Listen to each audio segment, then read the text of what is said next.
I'm Roman Yossi of the Nashville Predators. I'm Matt Duchesne of the Nashville Predators. I'm Justus Aros of the Nashville Predators. I'm Ryan Johansson of the Nashville Predators. You're listening to the Renegades of Puck with Crazy Charlie. Welcome to the bunker. Welcome to the Renegades of Puck podcast. I'm your host and captain, Crazy Charlie Saunier. And before we get started on the No Half Step in Hockey coverage, let me direct you to our home website, renegadesofpuck.com. Once you're there, you can get yourself all educated on everything about the Renegades of Puck. Then you can click on that merchandise tab, and that's exactly where you're going to find our classic logo t-shirt, our Pride logo t-shirt, and all the other special event t-shirts you've come to know, love, and expect from the Renegades of Puck. Also, all of those gimmicks, socks, wall art, throw pillow, it doesn't make a difference. We've thrown our logo on just about everything. As a matter of fact, we like to say that we've sold out so that you can buy in. Stick taps to everyone who's picked up some merch over the holidays. We sure do appreciate that. You can help support the show by going to social media, and we are on a various amount of social media platforms: TikTok, Facebook, Instagram, Twitter. You can find us on all of those platforms, so please like, subscribe, follow along,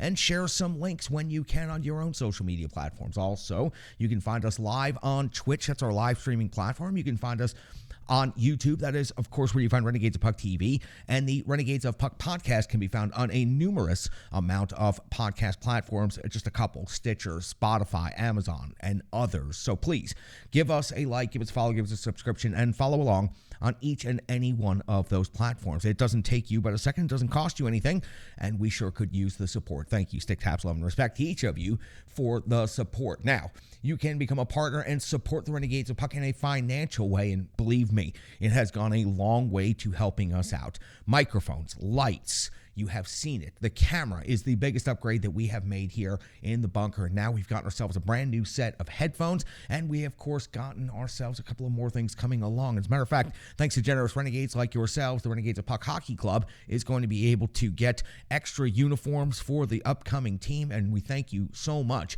for that. You are making us able to bring our visions to reality, and we certainly do appreciate it. That's Venmo. Scan the QR code or just search Renegades of Puck when you're over there at Venmo, and you'll find us. Even $1 goes a long way to helping independent hockey coverage. Now, I know it's time to get to the no half step in hockey coverage, so let me deliver the goods. It's time for operation number 695. Is that up here? Is that where the number goes? 695. That's right, Operation 695. Show 695 for the Renegades of Puck, 11 plus years now in operation, just a year plus as the Renegades of Puck. So we sure do appreciate everyone for tuning in and following along. The year 2022 has been pretty spectacular. At this moment in hockey history, the Nashville Predators currently find themselves in 6th place in the Central Division. They played 34 games on the season. They have a record of 15, 14, and 5. 35 points has them 15 points behind the first place Dallas Stars. The Winnipeg Jets are in 2nd place in the Central Division. The Minnesota Wild are in 3rd place. Colorado, St. Louis, then Nashville, Arizona, and Chicago make up the rest of the Central Division. So the Nashville Predators find themselves 2 points behind St. Louis and 4 points ahead of Arizona, sitting in 6th place. Not where they want to be at this point in the season, but their record is at least over 500. On the road, where their next game will take place, they have a record of 7-8-2. They've scored 90 goals in the season. They've given up 102. That's a goal differential of -12. And in their last 10, the Nashville Predators are 3-4-3, and it just goes to show you how middle of the road they have been at times. But the Nashville Predators have come away with a victory in a game they're supposed to, and now have less than 24 hours before puck drop on the next game in Vegas. And that's why we are going to talk about the Nashville Predators and Vegas Golden Knights right here. This is the first meeting of 3 in the regular season between these two Central Divisions, between these two Western Conference rivals.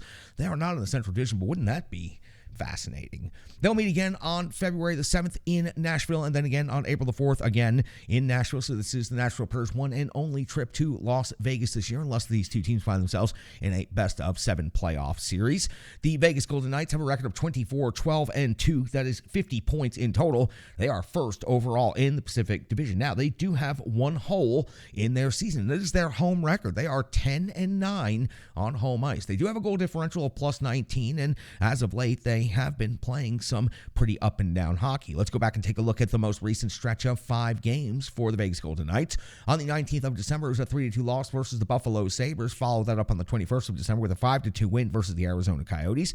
The 23rd of December saw a 5-4 shootout win versus the St. Louis Blues. On the 27th, a 4-2 loss at Los Angeles coming out of the Christmas break. And their last game was a 3-2 shootout loss at the Anaheim Ducks, the same team the Nashville Predators just wrapped up a victory against. Hill was pulled in that game in net, only going 3 out of 5. Thompson, though, came in relief and went 22 out of 22. Good job right there for the Nashville Predators. Once they wrap up this back-to-back, the second game in Vegas against the Golden Knights, they will actually have just a couple of days off. Tuesday, they'll be back home to start the 2023 calendar schedule against the Montreal Canadiens, the first of 2 meetings in a short stretch of time between the Preds and the Canadiens. Then Thursday, they'll be in Carolina for the beginning of a lengthy, long road trip. Thursday at Carolina, Friday at Washington, the 9th at Ottawa, the 11th at Toronto, and finishing up on the 12th at Montreal. So Tuesday, they start 2023 versus Montreal, and at the end of the road trip, they will wrap up in Montreal. Now, Borowiecki is the only Nashville Predators player listed on the injury report at this time. He is on injured reserve. There is no time frame for his return. When it comes to these two clubs, the Nashville Predators and the Las Vegas Golden Knights, take a look at the rankings, take a look at the stats and where these two teams match up against each other. For the Vegas Golden Knights, they're averaging 3.24 goals per game. That's 12th best in the NHL, while the Nashville Predators are 2.59, a little bit of a bump up in the overall number, but not in the ranking. 30th overall in the NHL for the Preds in goals against. 2.97 for Nashville is 14th in the league, while 11th overall in the NHL at 2.79 for the Vegas Golden Knights. In the shots for category, shots generated on net, Vegas is 8th in the NHL, 33 per game on the net, while the Preds are generating 30.7 on game per net, and that is 20th overall in the league. Shots against, the Preds are 26th in the NHL, giving up 33.5 against, while Vegas is 10th in the NHL, giving up 29.9 against. When it comes to special teams, the Vegas Golden Knights power play is 9th overall. They've scored 28 times out of 110 opportunities, or a 25.5% conversion rate. The Nashville Predators are nowhere near that. They've scored 19 times on 115 opportunities. They are 28th overall in the NHL and have a conversion rate of 16.5%. They have been near the bottom 5 teams in the league in power play consistently for the entire season. The penalty kill for the Nashville Predators is rated 16th overall, 78.2% kill rate, 26 power play goals against. Vegas is 18th in the NHL in the penalty kill, 77.1% kill rate, 22 power play goals against. Now, each and every team in the NHL has high-skilled individuals, and there are certainly plenty on the Las Vegas Golden Knights and the Nashville Predators. So let's go down the category of individual statistics and leaders for each of these teams. Let's start on the home team side, the Vegas Golden Knights in this game. Stevenson, 9 goals and 27 assists for 36 points. Those 27 assists leads Vegas. Those 36 points, obviously, also leads the Golden Knights. Stone, 16 and 16 for 32. Eichel at 13 goals and 16 assists for 29 points. Smith has 17 goals. That leads the Knights. 10 assists, 27 points in total. Marchessault at 14 and 13 for 27. I went one category further with Pietrangelo because I just wanted to note from the blue line, 23 assists on the season. Add 4 goals to that. He has 27 points, putting together an impressive season, and he's always had a very, very good career against the Nashville Predators, so I wanted to include him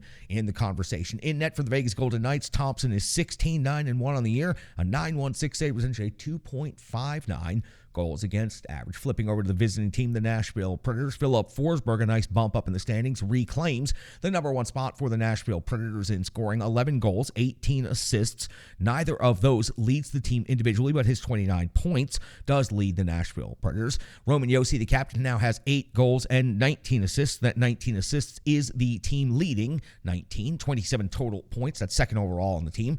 Matt Duchene had 10 goals and 16 assists for 26 points. Mikhail Granlund, 4 and 17 for 21.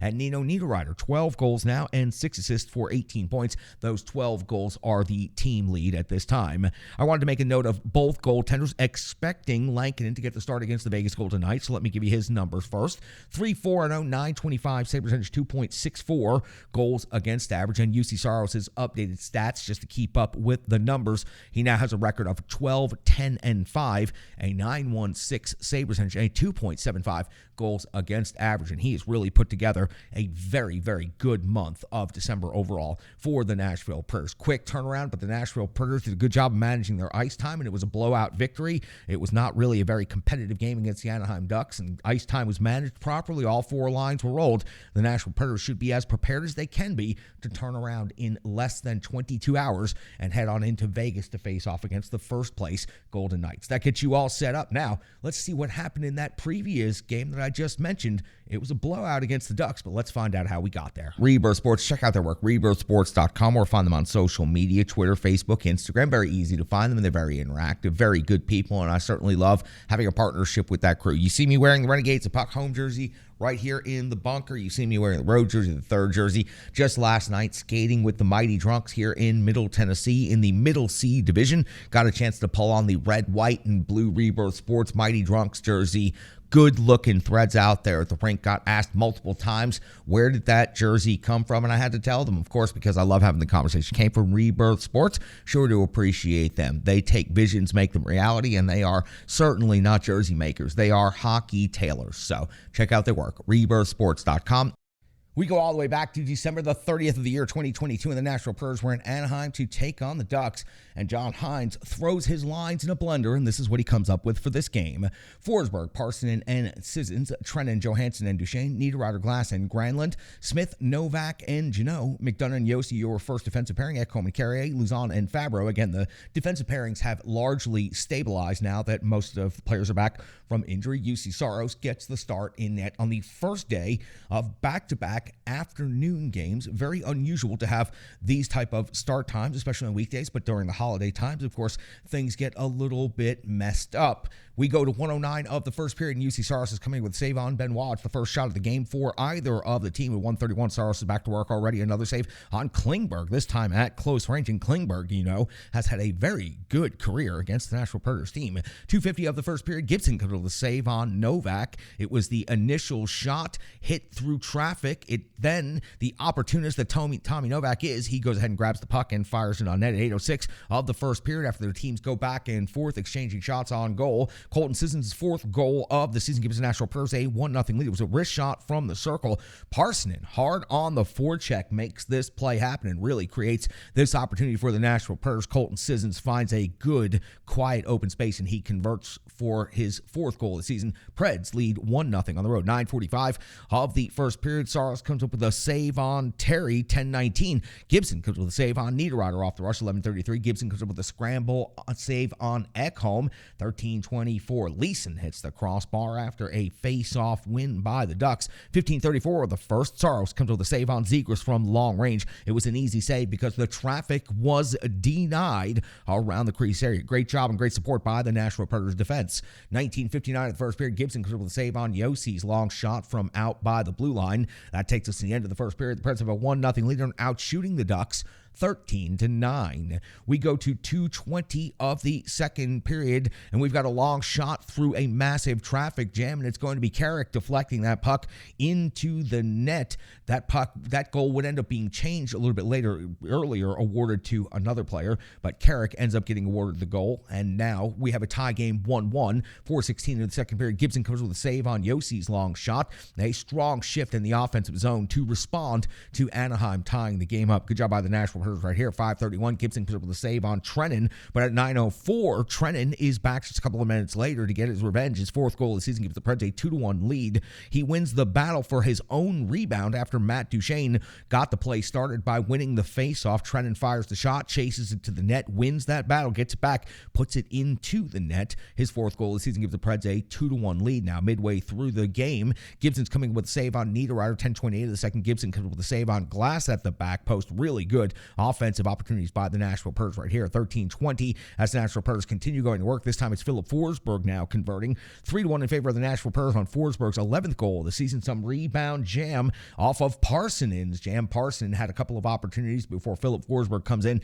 and cleans it up, but Parsonen really made this happen and made it an easy cleanup for Philip Forsberg in his 11th goal of the season. 15:02 of the second period. McDonough's off the box, 2 minutes for holding. Saros comes up with a save on Leeson on the continuation. McDonough went ahead and grabbed Leeson while he was on his way across the blue line. Leeson stepped around him and went to the net. Good scoring opportunity right there. On the penalty kill, Saros have to come up with a save on Vetrano. Then Saros have to come up with another save on Leeson. In 18:29 of the second period, Gibson comes up with a save on Granlund. He slammed himself into the post so hard that it stung him, and he was down for just a couple of seconds. No problem, though. He gets back up, gets back into the play. We hit the end of the second period. Nashville Predators out shooting the Anaheim Ducks 29-20. 21. We're 105 into the third period, and UC Saros coming up with a save on Silverberg, 349. Klingberg shot just outside the post. It was a close shave for UC Saros and the Nashville Predators, but that puck went just wide. 5:26 of the third period. Gibson comes with a save on Johansson from the slot. 7 minutes into the third. Gibson save on Novak. Rebound straight up in the air, lands in the low slot. Very dangerous area. Good D support there for Gibson and Anaheim. 8:15. Gibson comes up with a save on McDonough. 9:47. UC Saros checks in for some work in this third period, coming up with a save on Leeson with the glove. Mason said on the broadcast it was his best save of the game at this point, and less than a minute later, 10:44 of the third period, that's when Tommy Novak extends the lead to 4-1 in favor of the Nashville Predators. His second goal of the season. Smith feeds Novak from below the goal line to the high slot. It was without a doubt Cole Smith's most impressive offensive play of the season, and he actually participated in a scoring play, a snipe by Tommy Novak. Impressive job here by the Nashville Predators. Fourth line, 4-1 in favor of the Nashville Predators. 11:37 of the third period. Saros comes with a save on Vetrano off the rush. 15:07 of the third. Henrique's off to the box. 2 minutes for hooking on glass. It's the first Nashville Predators power play of the entire game, and the captain Roman Josi is going ahead and convert, making the game 5-1. Josi's eighth goal of the season was a long shot through multiple layers of traffic. Had to wait a while for the official scoring because it looked like it might have been deflected, but the captain awarded with the goal his eighth of the season. 5-1 in favor of the Nashville Predators. 19:48 of the third period. The Nashville Predators pick up their sixth goal of the season. Sixth goal of the game. Niederreiter, his 12th goal of the season. It was Mikhail Granlund's pass from below the goal line, and the shot pinballs into the net. Nashville Predators lead 6-1 with 12 seconds to go in the game. That would be your final. The Preds outshoot the Ducks 43-27. It was 1-1 at one point, but this was a dominant performance by the Nashville Predators. They were never really in any danger. UC Saros was great. We'll cover the numbers. We'll cover the stats. We'll talk about the analysis and give some opinions on everything that happened in this game, but it's got to turn around quick, so we got to turn it around just as quickly here in the trenches with the Renegades of Puck. We'll be right back with stats, analysis, opinions, and a whole lot more. Strong Style Fitness is a great partner here of the Renegades of Puck, and we love our partners. Strong Style Fitness can be found online, social media, Facebook, Twitter, Instagram. Instagram is their preferred method of communication when it comes to social media. StrongStyleFit.com is where you can find the website. 150 workouts by a certified personal trainer, completely free to each and every one of the Renegades of Puck. Just go to YouTube and search Strong Style Fit, and you'll be able to find those, whether it's your first step off the couch, your first workout, or you've been at it for years. Tracy has a workout that is designed and dedicated to each and every one of you out there. She just wants to get you moving and get you motivated and keep you healthy. She has provided all of these workouts on her YouTube channel completely for free. So Renegades of Puck, in a world that is becoming increasingly more expensive every day, take advantage of an opportunity to have the Renegades of Puck personal trainer at Strong Style Fitness. Great partner here of the show. UC Saros was 26 out of 27 in this game, and I thought that he looked exceptional at times when necessary. Coming up with, as Chris Mason said on the broadcast, his biggest save of the game there midway through the third period with the glove. He was dialed in when he needed to be. He certainly came up with some big saves in this game. While the workload was not as extreme as it might be on some other nights, he was there when he needed to be, and he got the job done. And he's put together one heck of a month. I don't think he's going to get the start, but John Hines has done that several times now, come back with the same netminder in less than 24 hours. And it's been UC Saros a number of times with the workload only being 26 out of 27. I wouldn't be totally shocked or caught off guard if it happened, but Lankinen should get the start. And if they're going to keep with the plan of trying to get Lankinen 25 to 30 games this season, my God, they have to start him on the second day of back-to-backs when they're less than 22 hours apart. So UC Saros' game, 26 to 27, I thought he was really good, really strong, and just another good performance. And if that caps off his month of December, the overall totals for December, we'll recap them next time we talk. Pretty incredible, pretty good job turning things around after a very bad start in October and the beginnings of November. And we all saw it. We were right here in the trenches covering it. Let's talk about Forsberg, Parson, and Sissons. This line together, this combination, it came out of the blender and it converted for 2 goals and 5 assists, which is 7 points. They also had a number of shots on goal for the Nashville Predators. This is a combination that if they can keep them together, this is great news. Forsberg Forsberg seems to be starting to heat up. 3 points in this game, which is wonderful news. Colton Sissons, who had some struggles getting going on the offensive side of things, now gets another goal. This one in Parson, 2 assists. I love the way Parson goes about things. He goes in the corners, he goes to the hard areas, he digs the puck out. He's got good puck possession. He uses that big frame and that big body to go ahead and shield off the defenders. And Forsberg is the perfect open opportunity. He always finds himself in some open ice and some quiet areas, and with the shot that he has, he can convert at any time. Colton Sissons added to that line, gives a third player that can go into the corners, bring the jam, and bring a little bit of scoring touch. So it's a nice combination. I hope they continue finding some success. But for this one game, that was an impressive unit out there. I want to single out Tommy Novak. 1 goal in this game, 7 shots on net in this game. He's highly noticeable when he's out there on ice. I thought last year when he was up here with the Nashville Predators, he was a really good, solid player. And now that he's back, he seems to have escalated and elevated his game just a little bit. And now I think he should continue getting ice time and perhaps see a more important role with this Nashville Predators team. Tommy Novak out there really playing some good, hard hockey. Now, another line combination that has started to sort of develop and started to get some chemistry and started to find a role. It's the shutdown line. It's Niederreiter, Glass, and Granlund. Now, Granlund, Niederreiter's leading the team in total goals, and Granlund, of course, is one of the top distribution guys on the entire Nashville Predators team. But suddenly, they find themselves on the shutdown line, and they're doing a hell of a job at it so far. We're going to start revealing more and more numbers and statistics on this grouping because I find it highly interesting and fascinating. The Preds now deploying a shutdown line against the opposition's best scoring unit, and they are succeeding to this point. So I just wanted to bring that up for some brief discussion. And the defense, they were steady tonight. You know, the captain Romagnosi contributed with a goal in this game on the power play. Other than that, no points from the D.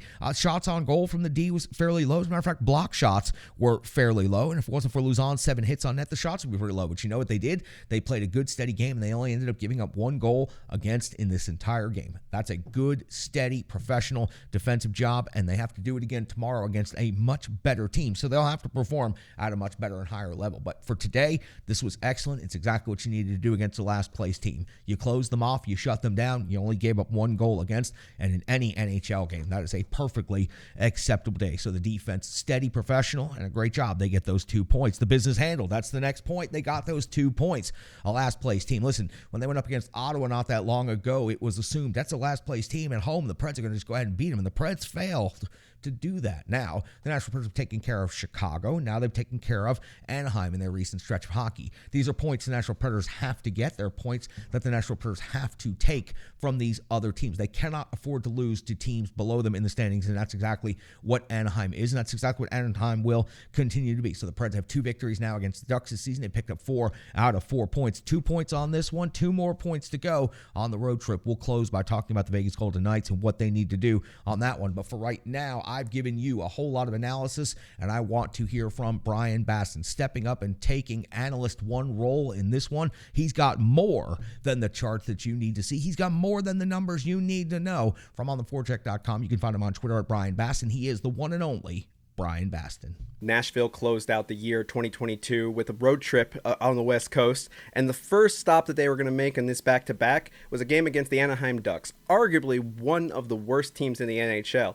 So the expectation is that Nashville would come in and perform because this is playing a bad team that they should beat, and they came back and they did it. Nashville ended up winning by a score of 6-1, which was an impressive showing pretty much all the way through.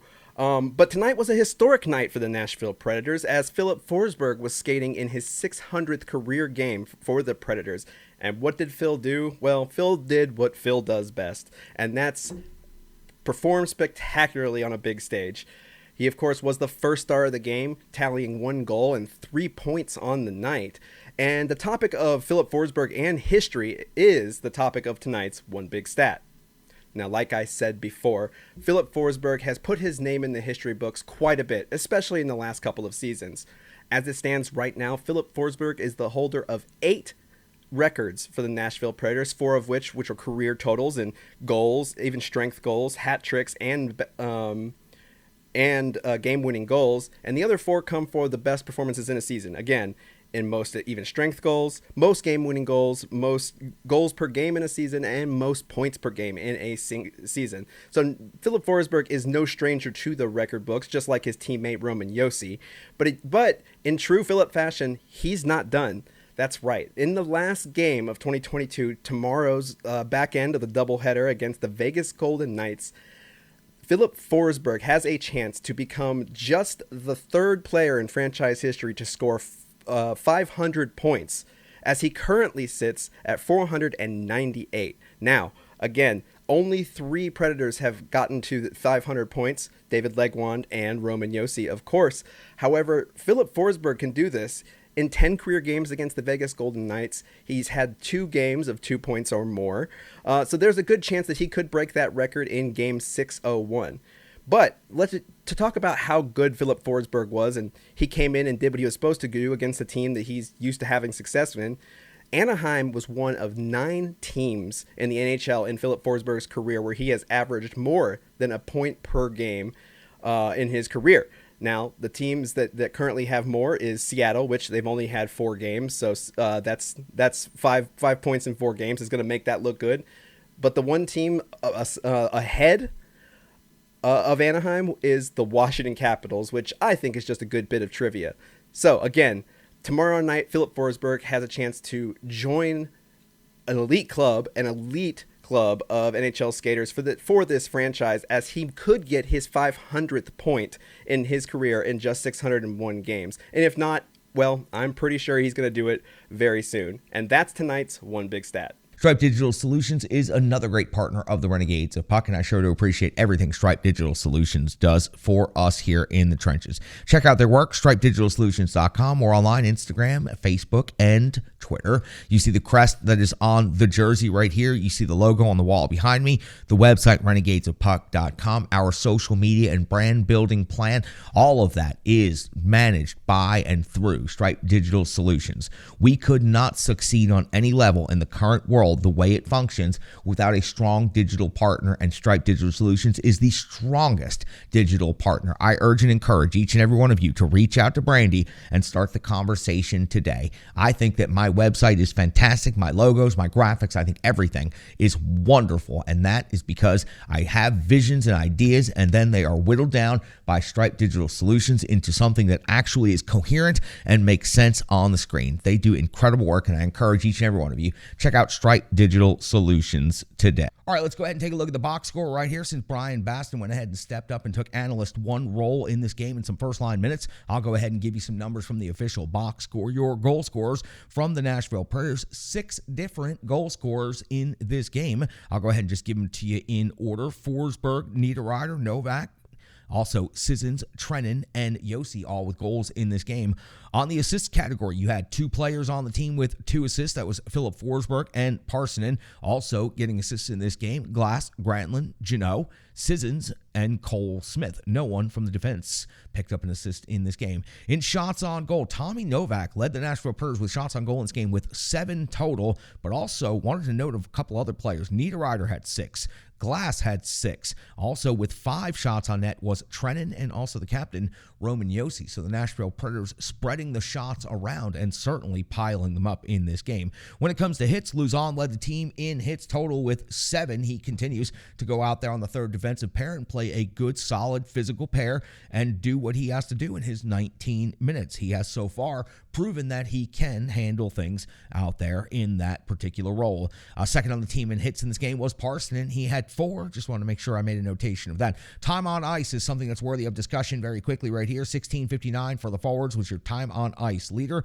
That was Glass. And you say, wow, that seems a little bit lower than usual. Usually the lead forward is usually up around 20, 21 minutes. Well, this is an absolutely excellent job by the coaching staff to be able to roll 4 lines, keep the ice time fairly consistent. You see Cole Smith had 13:18 in this game, and you had Novak with 12:31. They had the least amount of ice time in this game, and the most is 16:59 and 16:35. So good job by the coaching staff keeping all 4 lines rolling as much as possible, and most of the game was played at 5-on-5. Only 1 special teams opportunity for each team, and the Preds converted fairly quickly on there, so very little in this game was played in a special team scenario. So the coaching staff not only secures the victory, gets the 2 points, but is also able to roll 4 lines and keep the time on ice fairly limited going into the next game. The captain Romeos, he led the team in time on ice 22-24, but that's honestly a very light workload for him. He's capable of 26, 28 minutes if necessary, game in and game out. He is easily one of the most durable and professional defensemen in all of hockey right now. That does it for the box score. That takes you through the numbers, takes you through everything you need to know about this one. Let's come back after this and close things out. I'm Crazy Charlie Saunier, captain of the Renegades of Puck. I'm also tired of the cold, tired of the dark, and tired of being landlocked. I'm also willing to bet that I'm not the only one who could use some sun, fun, and time in paradise with friends. That's exactly why I called our great friend Pete Weber. He told me, call Ships and Trips Travel, and now we're all going to Mexico. That's right, Renegades of Puck, July 15th to the 20th of 2023. Dreams Vallarta Resort in Puerto Vallarta is the destination to hang with Pete Weber in paradise. To join Pete and the Renegades of Puck in Puerto Vallarta, go to www.shipsandtripstravel.com. That's shipsandtripstravel.com, and just click on the ROP on vacation tab. Don't stay landlocked. Join the Renegades of Puck in paradise, July 15th to the 20th, 2023 in Puerto Vallarta. Pete Weber, the Renegades of Puck, and you. It's time to ditch those skates for flip-flops and fun in the sun. One more game to go in Vegas against the Vegas Golden Knights, and they are first place in the Pacific, I know, and they are a difficult team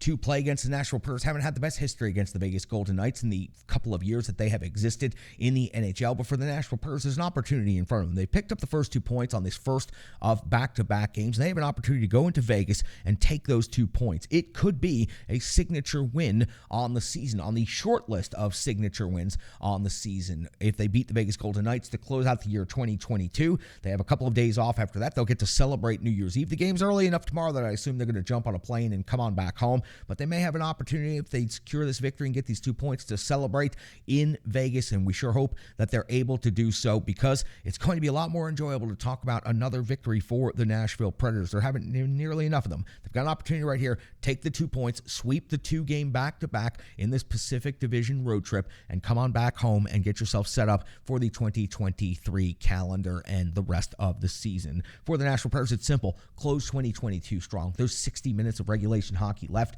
in this calendar year for you, and it takes place in Las Vegas on New Year's Eve, and the Renegades of Puck are going to be in attendance. Bring the 2 points back to Nashville with you, and then we'll all celebrate New Year's Eve together.